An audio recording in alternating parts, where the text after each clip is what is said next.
বাসিন্দাদের সরিয়ে নিচ্ছে কাতার। সৌদি আরবেও চলছে ইরানের ড্রোন হামলা। যুক্তরাষ্ট্রের বিরুদ্ধে শেষ রক্তবিন্দু চালিয়ে যাবেন এমন হুঁশিয়ারি দিয়েছেন ইরানের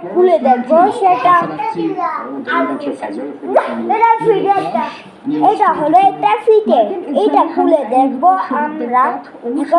এখন আমি সেটা লুকাই ফেলবো।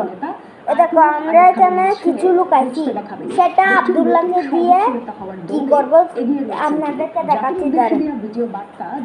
দেখো এটা হচ্ছে, তুমি আসবে না, তুমি যাও। মর্যাদা রক্ষায় নিরলসভাবে কাজ করে যাওয়ার দৃঢ় প্রত্যয় জানান মুজতবা খালিদ। এটা হলো একটা পিঠে, আর এই পিঠেটা খুলে ওকে খাবো।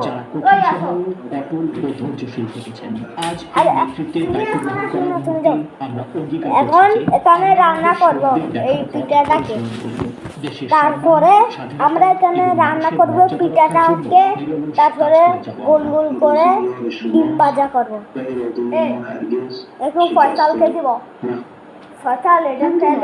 ইরানের সরকার পতন ঘটাতেই হামলা চালিয়েছে পরবর্তী সর্বোচ্চ নেতাকেও হত্যার হুমকি দিয়ে আবারও নিজেদের অবস্থান ইসরায়েল।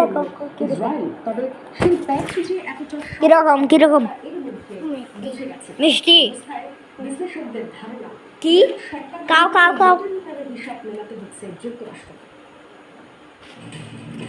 কিরকম হামলা ও নিষেধাজ্ঞা এত কিছু ইরানকে গাইস এটা মিষ্টি।